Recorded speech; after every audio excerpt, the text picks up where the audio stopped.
Hey there, we are Rob and Joanna Tigan. Welcome back to the Growing Home Together podcast. We've been married for over 30 years and we've parented our 5 kids through all the ages and stages. We're excited to share our passion for caring for the soul of your family with you. Thanks for joining us. We hope you enjoy this episode.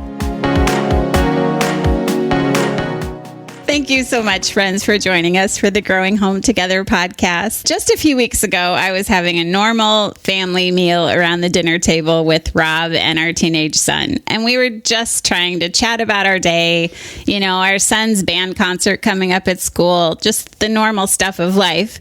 But it seemed like as the meal went on, our son was spending less time in his chair and more time walking around the house. So he got up for some water and then to use the bathroom, and then he had to go get a spoon out of the drawer and then to go grab something from his room. And, I was laughing because I lost count of how many times he was in and out of his seat. So by the time Rob and I had finished what was on our plates, our son had barely started. And that quality time that we were hoping for around the table just didn't really happen. And I thought, this one dinner hour just really sums up what it's like to raise a kid with ADHD. Right, and we can think of countless other family moments when our expectations didn't match our experience with our child. Trying to get out the door can be a real struggle. Lost books, jackets, and homework are a constant issue. His room can look like a tornado went through it. At times we feel like we spend so much time trying to just manage our son that we don't get the amount of time we want to just enjoy him as a person. We know there are countless other families who are navigating an ADHD diagnosis with their child, and they're wondering how to understand, support, and enjoy their child's unique ways of moving through this world. And that's why we are so glad to welcome back to the show our guest, Kirk Martin. He is going to help us today practice ways to parent our children with ADHD. So thank you for joining us. Rob and Joanna, I'm super excited to be here. Thank you. Yeah, we're thrilled to have another talk with you. I know that you, Kirk, are the founder of the CelebrateCalm.com website and the host of the Calm Parenting podcast. And you have shown almost 1 million parents and educators how to break free from conflict and those power struggles we get into with strong-willed children. And I know you because you have so many practical strategies and even scripts to talk with our kids. And you just share it all with so much compassion and a great sense of humor. So we're just thrilled that you're here. Thank you. Thank you for the work that you guys do and making it real for everyday people and what we struggle with these kids. I appreciate that. Before we jump into the show, we would love to hear a little bit more about you and how you became so passionate to help parents grow strong relationships with their kids. It was our son. Our son was, I always joke, he came out of the womb with boxing gloves on. And I had this career military father who's like, fear and intimidation, my way or the highway approach.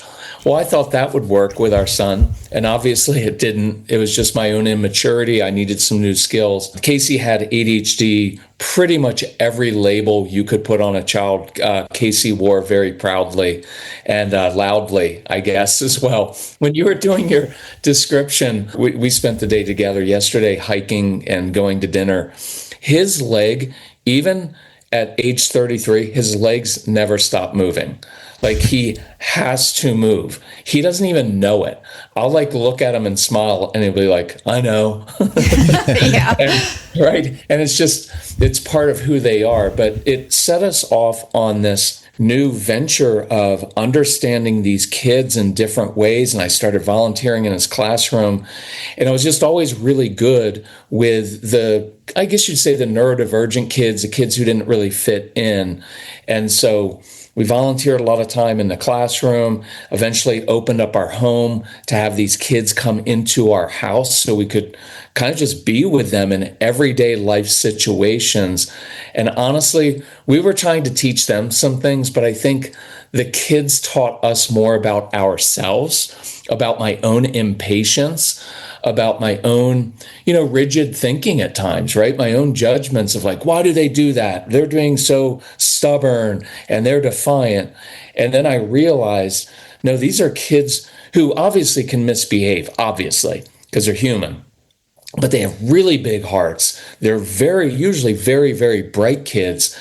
They just navigate the world in different ways than many of us do. And so it becomes very different. But we love these kids. They're awesome. Yeah. Yeah, that's great. I remember when our son was just really little yet, and we knew he was super high energy. He was really curious about everything and so smart, and he was just constantly firing questions at us.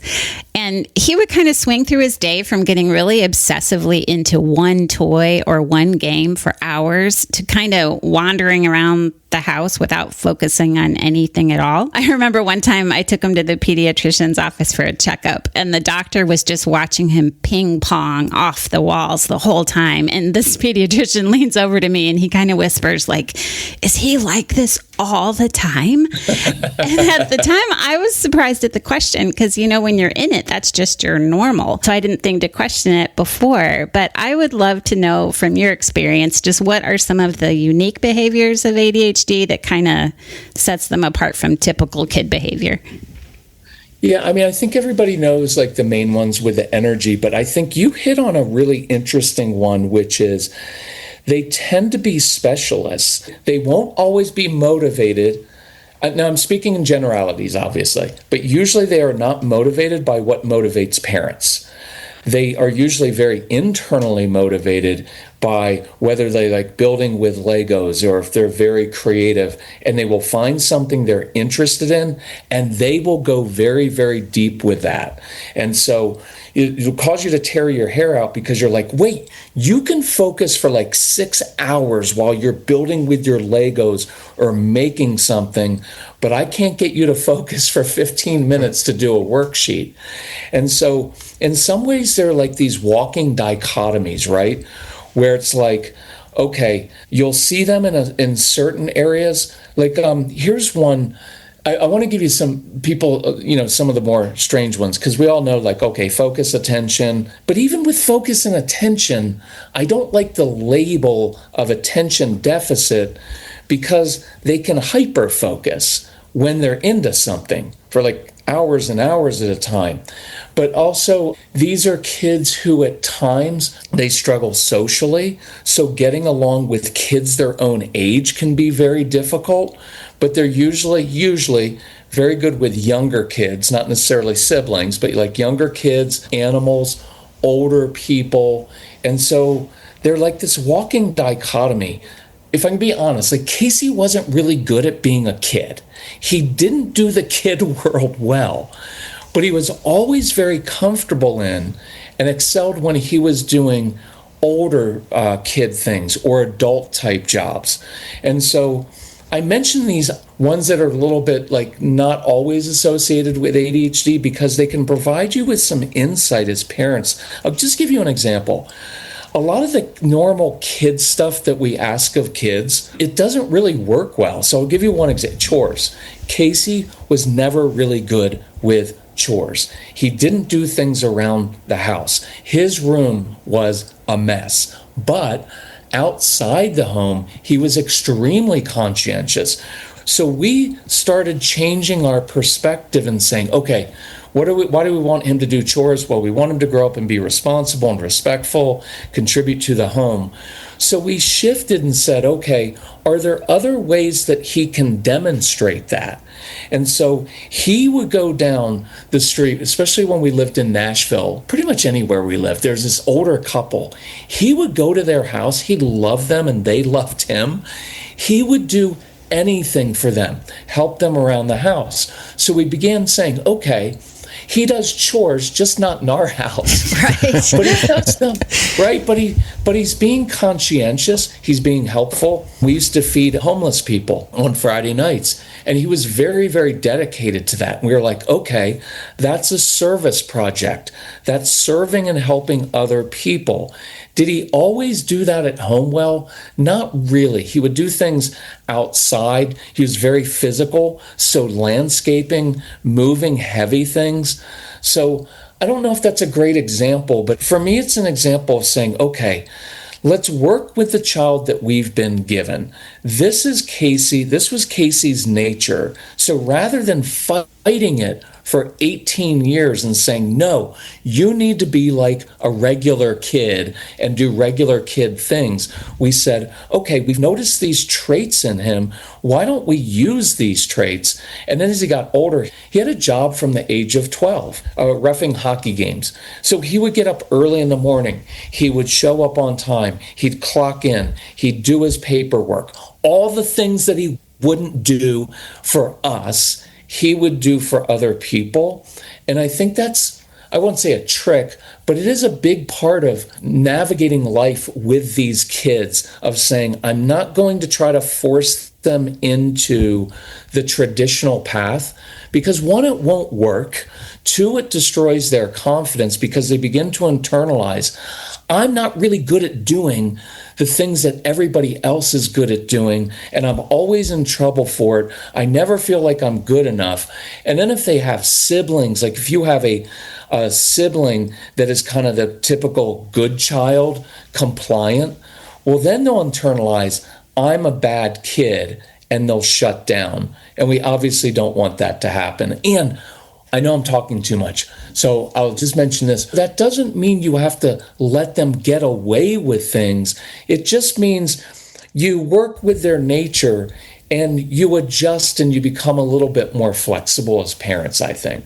Yeah, that's a really good perspective because, I do think when our ADHD kids are having trouble following directions or just, like you say, finishing that worksheet that's in front of them, we can very easily fall into a cycle of kind of this shame and blame with them. How can we keep from seeing our kids' ADHD behavior as an actual character flaw?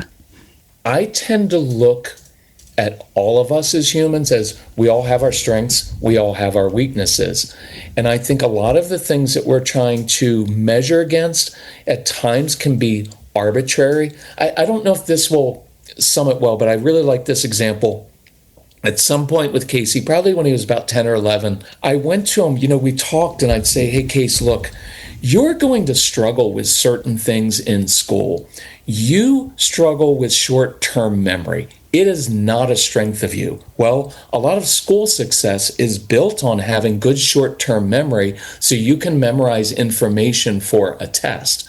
But what I do know is you have on the opposite side, for every weakness, there is a corresponding strength. You have fantastic strategic thinking skills, and that's why you're so good at arguing, right? That is true. Oh, they're pros, yeah. It's strategic thinking. And they know how to navigate you as a couple. And they know I'll ask mom for some things and dad for other things. And they'll play you off against each other. And they can anticipate all of your arguments. So I was trying to create for him, changing my own narrative of hey, you're going to struggle in this area, but here's where you really excel. You have very good critical thinking skills. You're very curious. You mentioned that about your son. You ask good questions. You're able to look at situations in a different way. So schoolwork will be more difficult for you. I wasn't saying that as an excuse. It was just a fact of life. But one day when you get out in the real world, the real world values not memorizing information, but being able to think, analyze a lot of data, come up with a conclusion, because our kids are very good at those things. And they're good at leading, right? They're not followers. I know some people will be irritated by this, but I'd like to provoke people to think. Following directions is not nearly as important as knowing how to make decisions. See, following directions, someone tells you what to do, and then you just do it. Well, that doesn't require a lot of thinking or analysis. It certainly makes it easier for us as parents if our kids are good at following directions. But in the real world, I won't pay anyone a lot of money just to do what I tell them to do. What I'm looking for is someone who says, hey, I've heard what you want me to do.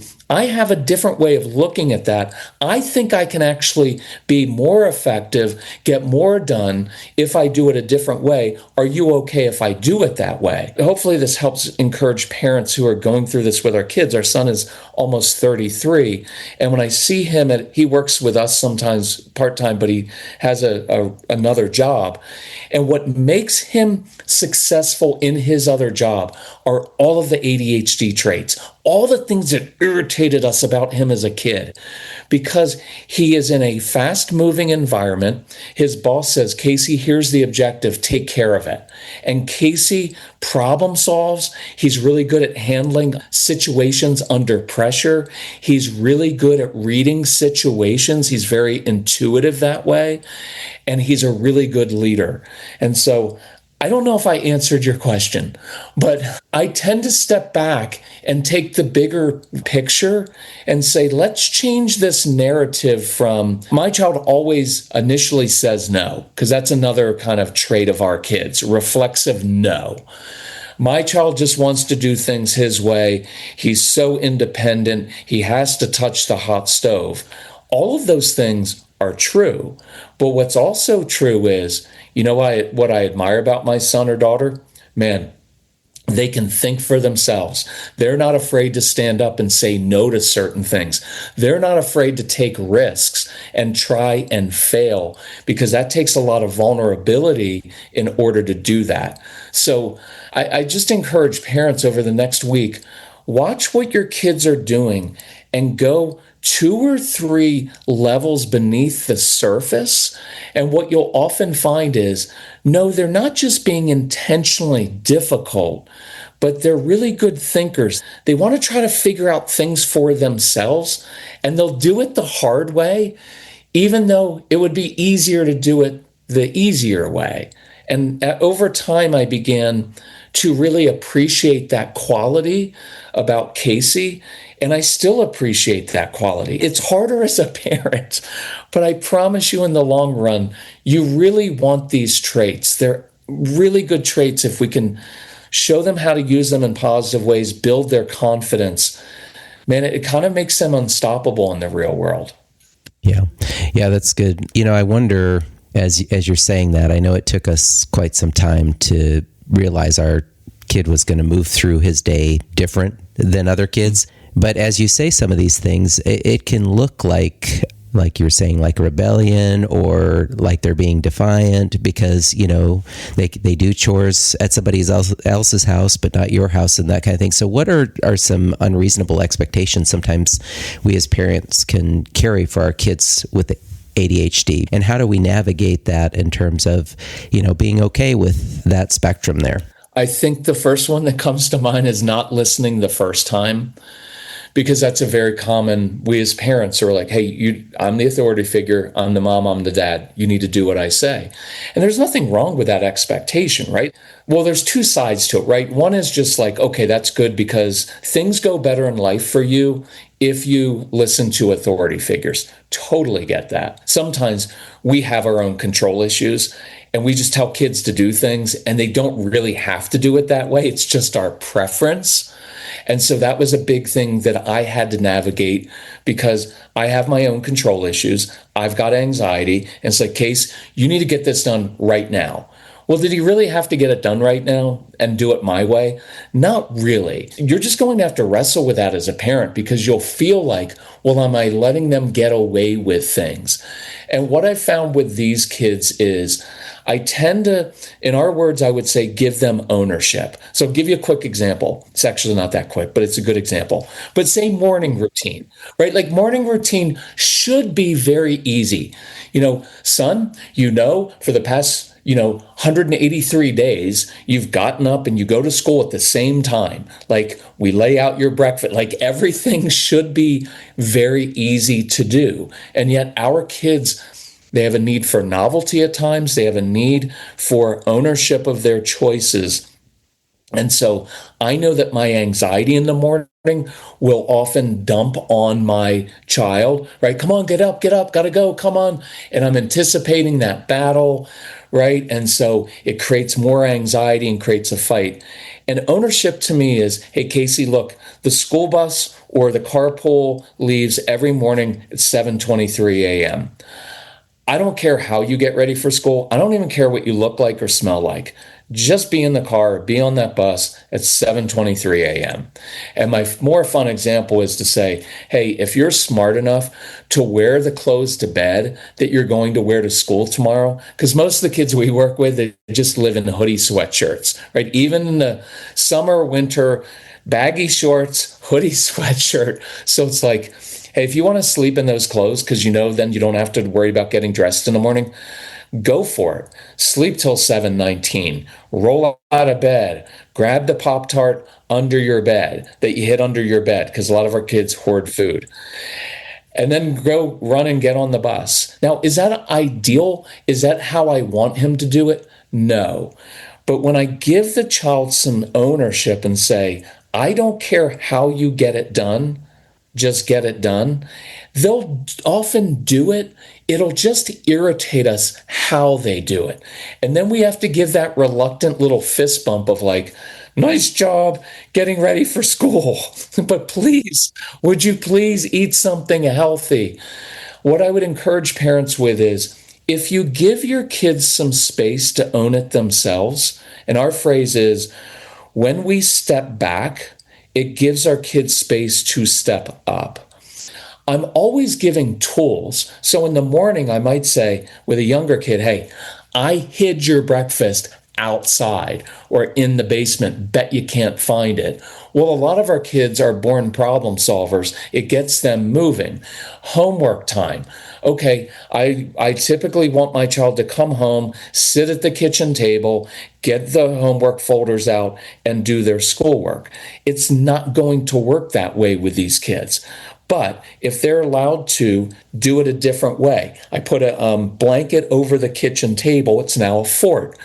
Kids love forts. So they get to sit underneath the kitchen table with a flashlight, eating a snack and doing their schoolwork, or standing at the kitchen counter, rocking back and forth, tapping a pencil, listening to music, which is all stimulating their brain and helping them focus. I guess you fall into, here's what I want to accomplish. And so here's a good one for parents. For the next week, take a couple different situations that cause power struggles and say, here's how I've wanted to do it. And then say, okay, if I could be flexible with this and say, hey, you know what needs to be done. How do you want to get it done? And see how they do it. And as long as it's within your boundaries, because you're still the parent, you're not letting them say, well, I'm going to order Domino's pizza and stay up till 2 a.m. watching video games and then do my homework. No, that's not within my boundaries. But if you want to do it in an odd or different way, I'm okay with that. It's just really hard for us as parents who have control issues. But I think what you'll find is, you see your kids and you're like, okay, I just learned something from my child about how they would naturally handle a situation. And then you can come along and you can guide, again, using their nature and how they're made. Like you guys mentioned, Joanna, you mentioned like all that movement. That's why I use movement in the learning process of like, hey, let's review your vocabulary words while we're playing catch or kicking a soccer ball back and forth, or while you're jumping on a trampoline. So now instead of, and I'll close up here this, because it could be a situation, hey, you need to sit down. I'm going to quiz you on your math facts or vocabulary words. I don't want to do that. No, you need to sit. And that can snowball into this big power struggle with tears and why won't he listen? Then you can change it to, hey, I've got an idea. So one thing I've noticed about you is you need to move a lot and you tend to think better when you move. So how do you want to move? What do you want to be doing while I review your vocabulary words? And they may say, can I jump on the trampoline? Yeah, let's do it. It's just different, but there's nothing wrong with it. Yeah, sounds like we have to let go of the control, like you said, a little bit, and get curious and creative and, walk alongside them, but also stay a step ahead of them. You had mentioned in terms of yourself, anxiety, but typically with ADHD, a lot of times it comes with an anxiety diagnosis as well for kids. So can you tell us why is that, first of all, and how can we help as parents? Okay, so anxiety, I think in my experience, it just comes right alongside it, because the kids with ADHD and adults like me, these are generalities, obviously, and I like kind of layman's terms. They have very busy brains. Their brains are filled with ideas and they're thinking all the time. And what it feels like inside is a little bit chaotic inside there, right? Like not a lot of order and structure. You've seen this in life. You have people that tend to be, you'd say maybe a little bit more left-brained, analytical, and things all line up, very organized, very boom, boom, boom, follow a traditional order. And then you tend to have a little bit more creative, right-brained people. And they tend to have these more, I shouldn't say more interesting brains than the neurotypical people, but they kind of are. So it feels like things are out of your control. And so anxiety is caused by unknowns, things you can't control. So to me, it kind of fits along with it. So I'll give you an example of going to new places can be really challenging for strong-willed kids. So you'll ask your son or daughter, like, hey, do you want me to sign you up for that new class? Say it's a new martial arts class. And you're like, oh yeah, I think that'd be good. A little side note, many of our ADHD kids, they're not always great at team sports. They tend to gravitate toward individual activities, gymnastics, rock climbing, swimming, martial arts. And that's partly because they're very internally driven. They don't have to really listen to a coach because they're not really good at listening to parents or teachers all the time. So then, right, so think about that. Now I'm going to sign you up for a class. You already struggle in school. You don't listen to us, but I think I'll take you to a place for another hour in the evening. You have to listen to some other coach. They can do it, but they're not always great at it. So they often will do self-driven things, activities. And they're very physical. Also, sensory needs come along with this. A lot of sensory pressure. So that's why I use the martial arts example. So they say, hey, could you sign me up? You're like, fine, good. A week goes by and you're like, hey, your first class is tonight. Oh, I don't feel well tonight. My stomach's kind of upset. Anxiety lives in the stomach. So you'll notice a lot of upset stomachs, which also affects their eating, because then they want to eat, simple carbs, comfort foods. And so it kind of all fits together and you start to see this puzzle piece and they're like, oh, I don't feel well tonight. And then we typically try to bribe them or convince, oh, you're going to have such a good time. Or then eventually, you know what, you need to go. If you don't go, because I paid $175 for this class, you've got to go or you lose all your screens. Now it just becomes a big battle and they're in tears and they still don't go. So two main things I do for anxiety. And the first one to me is extremely important is I normalize it. I like normalizing behavior. Of course you're anxious about going. You're going to a new place where you've never been. There are going to be all these kids that you've never met before. There's an instructor. You don't know, is he going to be really nice or is he going to be a little bit more stern? You've never done this martial arts class. What if it's hard? What if you're not good at it? If I were you, I'd be anxious as well. Our son is almost 33. He's about to go on this trip and it's a skiing thing, but it's really kind of high level.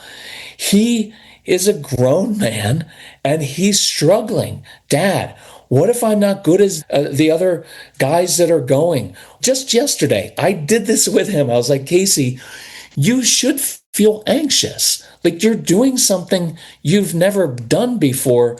But what I see is someone who's willing to put themselves out there and be vulnerable and risk something.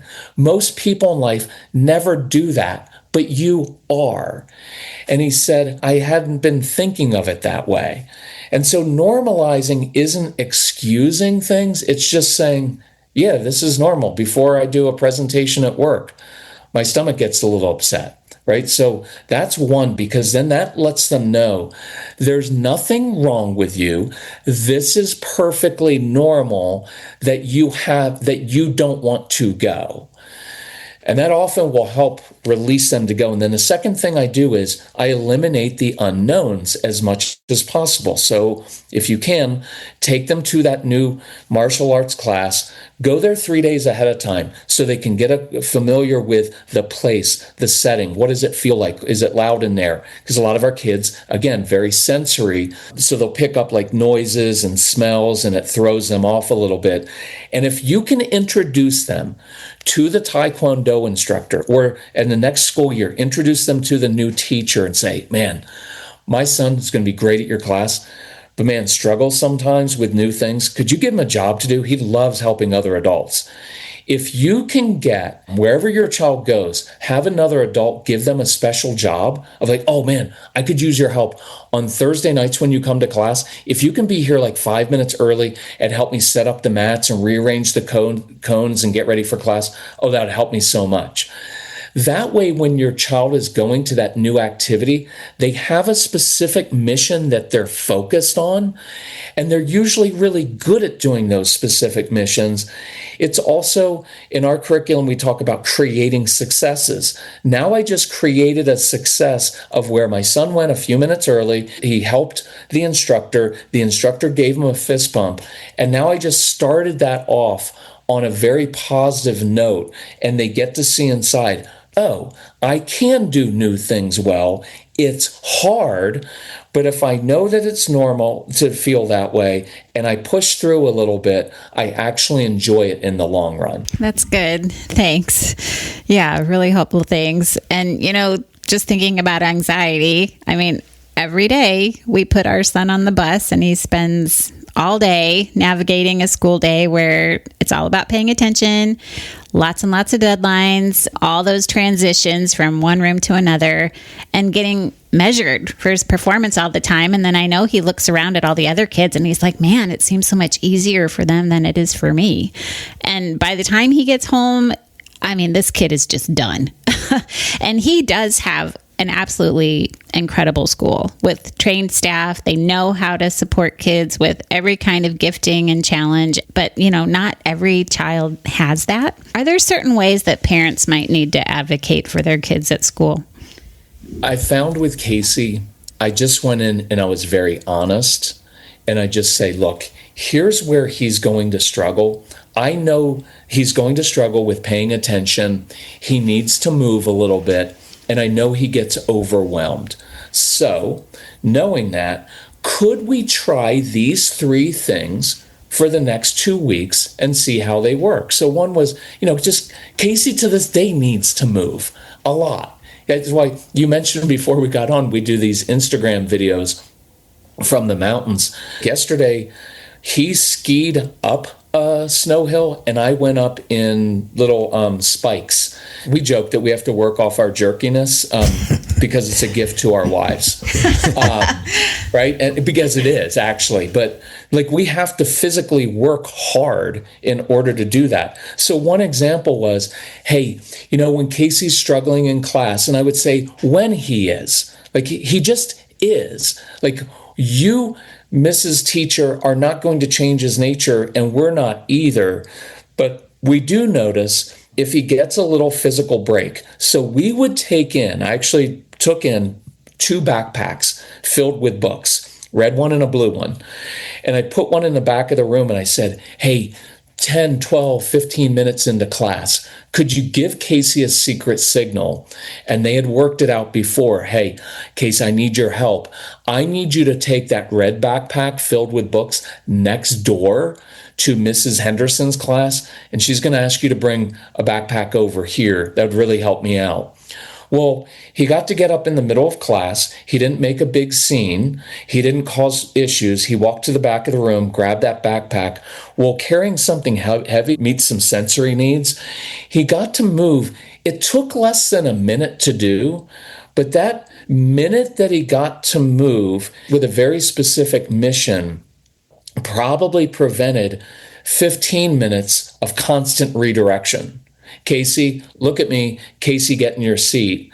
So we would try to go in and say, we're partnering with you. We struggle with the same things at home. So what we're doing at home is we're doing some schoolwork outside. We give him a lot of physical exercise when he comes home from school, right? And so I would just be very honest. And I always acknowledge, like, yes, Casey is going to be challenging in your classroom, but we'd also give the other side of it.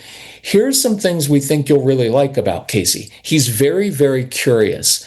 He's not afraid to speak up, and he will challenge you. And we're trying to get him to do it in a respectful way. But know underneath there, he really wants to understand. And you can have really great conversations with him. And if you will notice when he's doing things well, he will work hard for you. But if you just use a traditional behavior chart with the red, yellow, and green, he will be on red most of the time and eventually shut down. So I just tried to take a more honest approach and say, hey, we're working on things at home. If you will do these 3 things in class, it will really help him. We made these little sensory strips that he could put underneath his desk that he could fidget with. So they were fidgets. And that's why a lot of our kids, when they wear their hoodie sweatshirt, and I have one on right now, I'm holding the tassel, they'll chew on that tassel. Well, it's alleviating anxiety, and it's also stimulating their brains. And then the other thing I'd mention when you were talking, Jonah, I was like, oh, remember to create your own report card, because the schools will give a report card for everything that they value. And a lot of it is, and this is my own opinion, arbitrary things that won't be required of kids when they become adults. Like when you become an adult, you don't usually have to sit still in a classroom surrounded by 20 people your own age listening to things you don't care about. Right? And most of our kids are going to grow up and have careers that allow them to move and be outside and do different things. They're not always going to be just sitting at a desk all day. So they get their school report card, but then they come home and now it's like, okay, Case, here are things schools value. Okay, I can help you in those areas, but here's your life skills report card. Remember the other day when you stopped down at the Henderson's house and you helped them because you knew that Mr. Henderson had surgery and they're a little bit older? Well, you know what that is. That's being conscientious. That's having self-awareness to look outside of yourself and know that other people are struggling. And you went down without being asked and helped them. That's compassion. That's going to take you far in life. Here's what else I know. When you go to your work and get up early on Saturday morning, you're conscientious, you show up on time, you ask how you can help. And then I will go through all the different traits that we really liked about him. The critical thinking skills, ability to see in 3 dimensions. Most of the kids we work with, they see patterns in life. It's why they're good at building with Legos, again, arguing. And so we would balance out, hey, yes, you struggle in these areas, but these are the skills you're going to use in real life one day. And we want you to know, man, you crush it when it comes to these skills, that big heart that they have that they don't always show to you, but they show to animals and little kids and other people. I like to recognize that. So I love making your own report card because I think it balances out all the stuff that they struggle with. And it's all true, by the way. I'm not making up anything. Right. I love that. And you're making me think about when our son was in middle school, and it's all those things like, oh, he's not on task and he's, this and that and the other. But valuing all the other parts of him is such a big deal. And he was the kid, I think because of his own neuro challenges, he just has a really heightened sensitivity to other kids that have neurological stuff of their own and just so much empathy. And he actually was able to take the tools that he had learned to self-regulate and basically pass those on to his friends. And if he had one friend who, if he was just going way off the rails, Mason, out of all the people in the building, could help that kid kind of find himself again and get through the day. And you can't put a grade on that, that level of just understanding and compassion. So that's a really good reminder.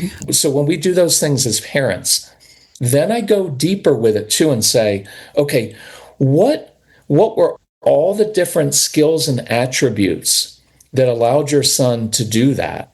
Like looking outside of himself, being sensitive to other people, having the courage and the compassion and kindness to go to them and say, hey, I've struggled with that before. Here's what I've found helpful. Okay, and then take and say, hey, we could see you when you're an adult, you could do these 5 different professions because they all require those kind of skills. Because what that helps with is a lot of our kids, they just sit in school, and it's not blaming school, it's just the system usually. They just begin to internalize, I'm just not good at stuff. I'm not as smart. Like a lot of our kids are slower processors of information. So oftentimes in class, they'll be sitting there, maybe taking a test. Well, all the other kids, when you're done with a test, maybe you turn the sheet over or you get up and take it and put it on the teacher's desk. But then our kids are still working and they begin to internalize things like, oh, I'm slow. That must mean I'm dumb. And it's not that at all. It's just that they're deeper thinkers. And so it takes longer. And so there's so much of their daily lives where they feel like they don't fit in. So being able to give them a vision and say, yes, certain things, like eventually I just told Casey, like, you're never going to be good at that. And that's okay. Have you noticed, like, I'm not good at fixing things. And it would be a waste of my time to spend 80% of my energy trying to make me be proficient as a handyman. It would only lead to frustration. And all that time I'm spending trying to be good at something I'm not naturally good at, well, I can't put that into cultivating my strengths. And that's one thing with ADHD kids I see happening is parents spend all this time, well, we need to send them to extra classes and do all this different tutoring and do all these different things to get them to be like all the other kids. And I understand why we do it. And I know we have to have a baseline proficiency, but I'd say beware the trap of spending 80% of your energy trying to fix what everyone thinks is wrong with your child, and instead spend that time cultivating their strengths. I'll make one other point.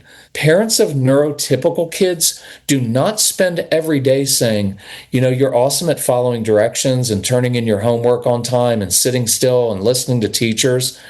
But you know what? You're not good at risk taking.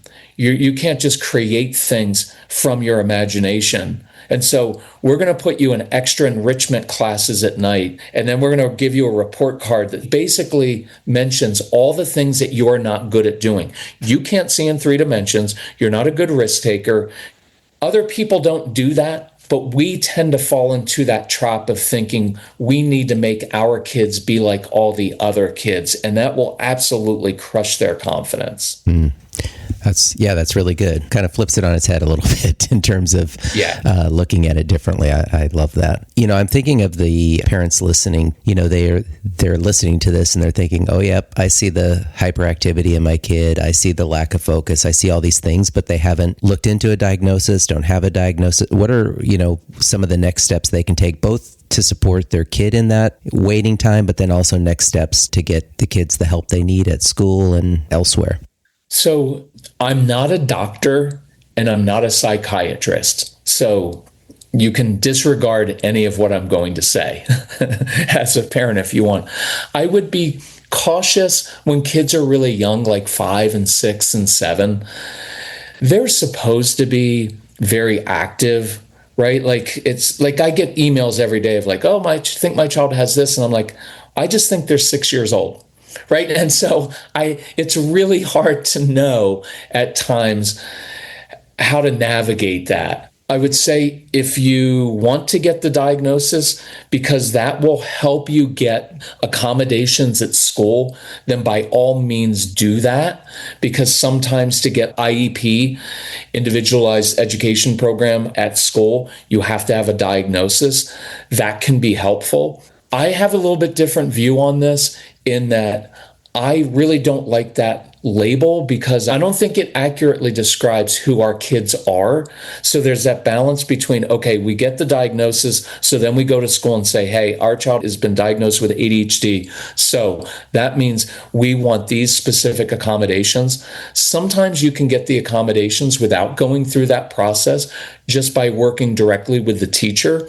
My larger hesitation at times is I don't want kids to be defined just by the negative aspects of that, right? Like hyperactivity.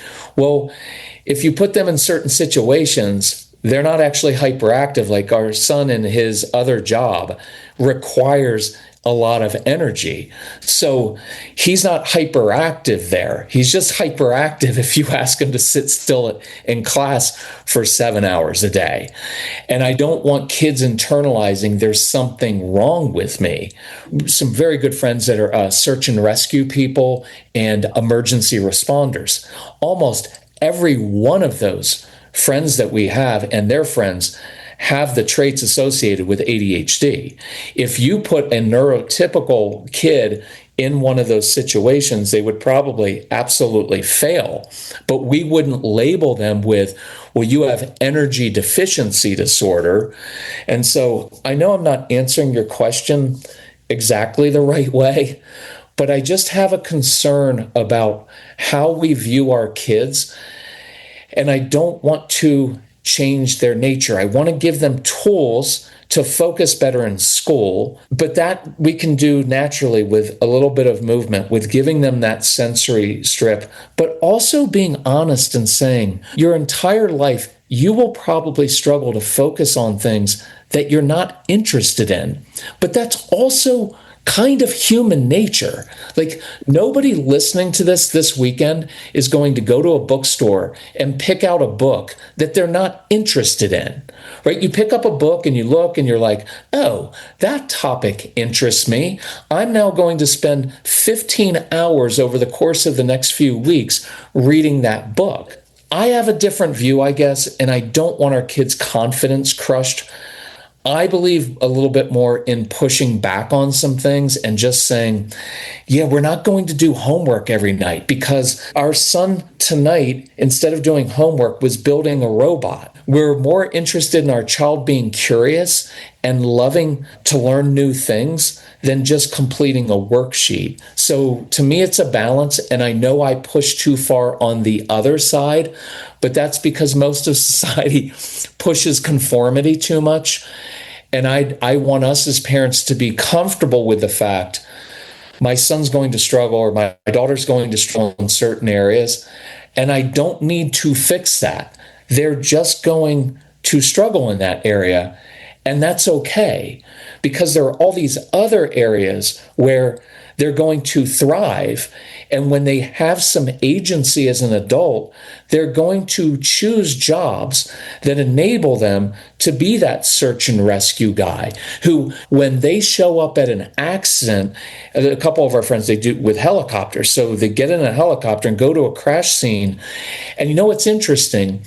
At the crash scene, these ADHD, anxiety-laden young people are cool and calm and in control. And all the flashing lights and all of the crash scene, they are able to hyper-focus and be the ones in charge.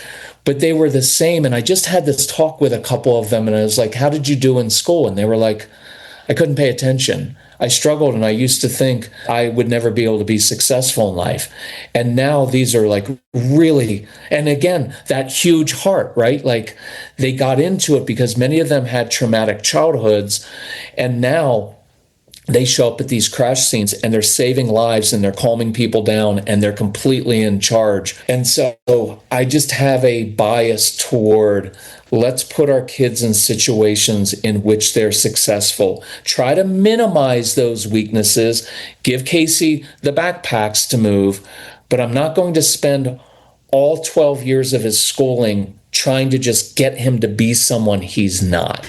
Right. And I hear what you're saying so much. And I think for us, as we've had to kind of navigate our decisions around the medical piece, it is complicated. And I think We have been just greatly blessed by having a pediatrician who relates with us like she's our partner, because we'd worked with another doctor where it was kind of a one size fits all. It's obvious he has ADHD. Here's the medication, off you go. And there wasn't any dialogue about, the risks and the side effects of the medication that might create a whole other set of problems that, regardless of what it's trying to solve. And someone who's open to talking about nutrition and, sleep. Like for our son, one of the most significant effects of ADHD was actually his poor sleep quality. And when a kid is under rested, that is going to affect their behavior in 1,000 ways.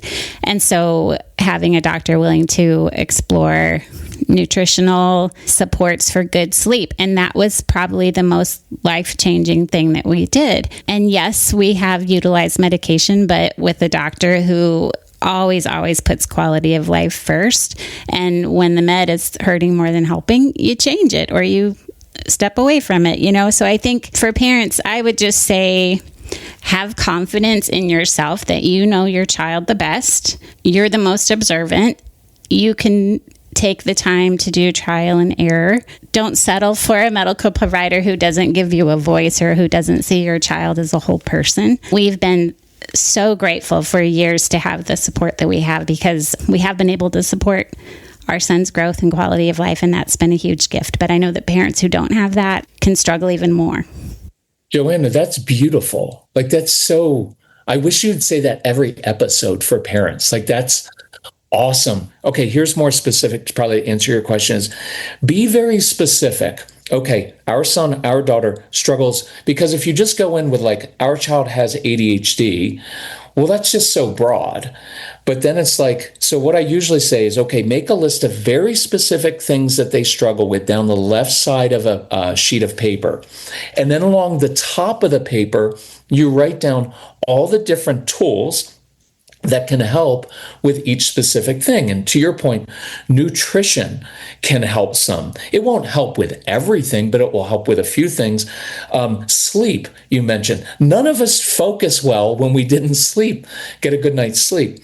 And then you go through, okay, exercise, meeting sensory needs, and then practical tools of like, okay, the sensory strip, moving things in class, letting them stand, letting them listen to music while they do homework. So what I would say is you make your list very specific across the left side of the sheet of paper, and you begin trying new things, and you're like, oh, we've really improved on focus and this other thing, but man, we're still really struggling with these three things with our child. Then when you go to your doctor, you can say, hey, here's what we've been doing kind of from a holistic approach, right? We're changing nutrition, giving different tools, but we're still struggling in these areas, and it's really impacting his life. Is there a medication that will address those specific things? That way it's more specific. And then if you do try medication, we would keep a journal, right, of like noticing, okay, that seems to be helping in these two areas, and we're not seeing, the weight loss or other side effects. Good. I just see medication as a tool that we give, just like glasses or anything else. It's a tool. It's just not my only tool. It's just one of the things. So I love how you describe that of working with your pediatrician or therapist to do that. I think it's the long game too. You're not going to necessarily solve all of those things in one day, and just being willing to stay curious, just like your kid, to, just explore all the different supports that are out there. There's a lot. Yeah, because sometimes it can be, as a parent, you can put that same anxiety on you. You have teachers emailing you, teachers calling you, and sometimes it can be like, let's get some of the quick fixes here because you all feel like you're in, but it is a process, and like you said, it's not all bad. It's just channeling some of these really amazing gifts that these kids have and setting them up for success, and not feeling that outside pressure to help make our kids conform to everything that society and the classroom and everything is saying they have to do today, Yeah, I think, one of my favorite things besides that create your own report card is even prior to that is, make a list on the left-hand side of a piece of paper, 2 columns. Here are the skills and the traits necessary for success in school. And you list those out. And then on the right side, you say, okay, here are the traits necessary to navigate the adult world successfully. And there's some overlap, but there's a lot that isn't overlapping. And there are certain things, like what we came to with Casey is he's not going to fit into school in a neurotypical way. He just won't. And that's okay. And he's going to struggle with that. And so when he got a little older, I just told him, like I would talk to him and say, Case, look, you're going to struggle like I did in the corporate world. I was really good at doing X, Y, and Z, but A, B, and C, not my strong suit. And part of the path of life is to figure out, what are your natural giftings? How are you made? Where do you thrive? And then put yourself in situations in which you get to use your strengths. Like, I always give you the analogy, like, what if we had, let's say, an accountant or an engineer, typically kind of left brain process people, and they're highly successful, very bright people in their fields. And then we go to them and say, hey, next week, you've got a new job. You are going to be the creative director of an ad agency. So you've got to be super creative. And so we put them in that job, and we come back a week later and we're like, hey, where are your new ads? And they're like, I'm an accountant. Like, I'm not creative like this. And then we say things, well, you're not trying. If you would apply yourself, you could do this. Because we say those things to our kids. And our kids are just kids. They don't have this larger perspective.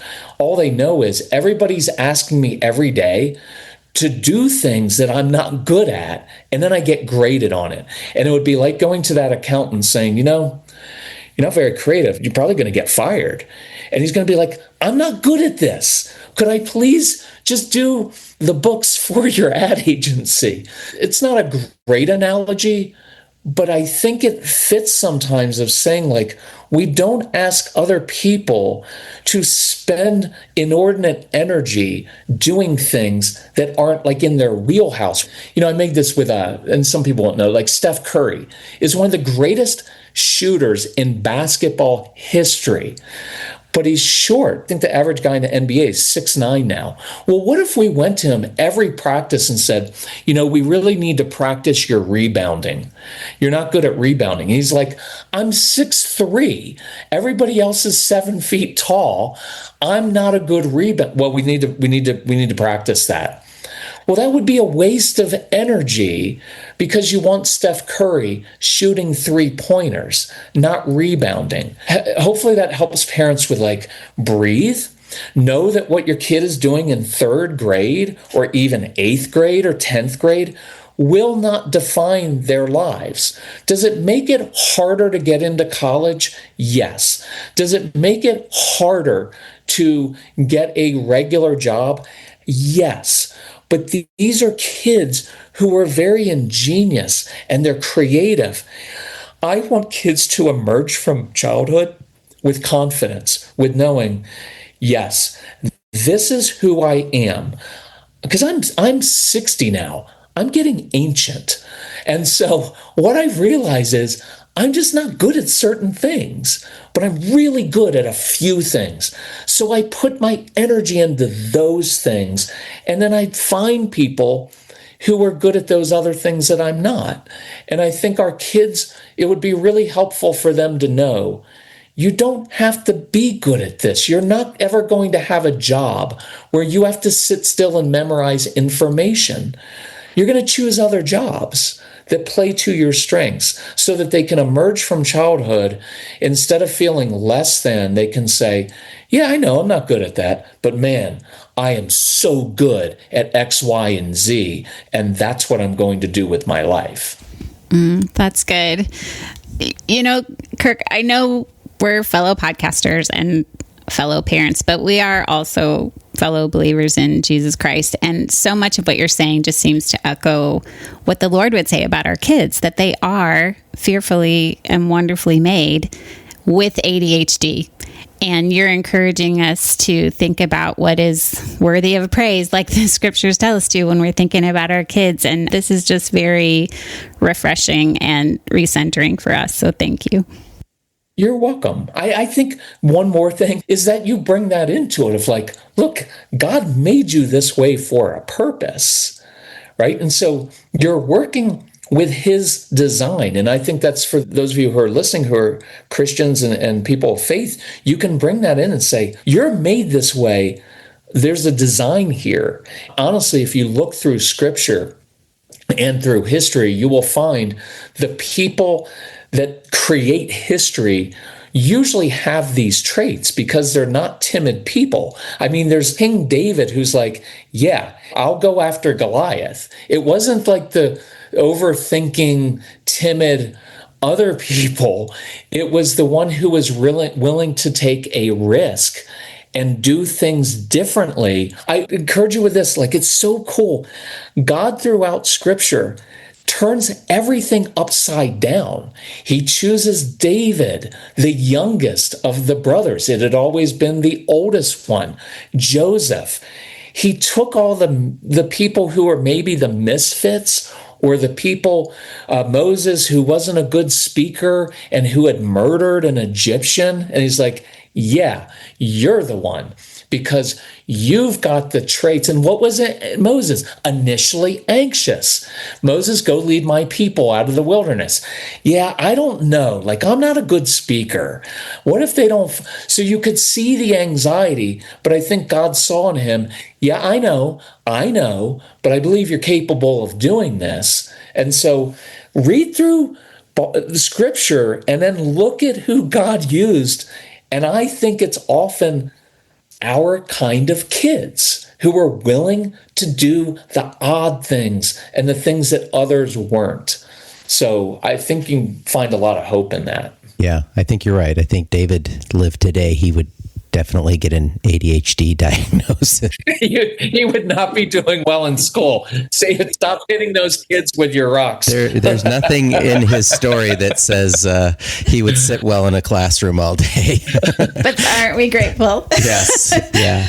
Well, Kirk, we are so appreciative for you joining us today and just giving us some fresh perspective and a reminder that our kids are wonderfully made in the image of God, and they're more than their ADHD or whatever diagnosis that we put on them. And so as parents, we want to continue to love our kids, get creative, support them in every way we can to, live fully in who they are. And so I really know we've been so encouraged and supported by your podcast and your materials and everything. It's been a lifeline for us in a lot of ways. So I know there's others that are going to want to know how to reach you as well. So how can people find you online, find those resources, and learn more about what you're doing?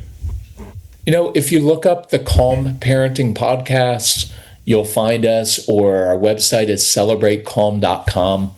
If you just throw it in a search engine, you'll find us. And we appreciate you listening. And I appreciate you guys having me on your podcast. I appreciate that. Yeah, we always love our time with you. And we'll make sure that we put all the links we can in the show notes so that they're easy to find. I'm very active on Instagram answering questions. I'm not really on TikTok anymore because it stressed me too much. If you're into social media, our Instagram page is really good and helpful and supportive because you'll find other parents who are struggling with the same things.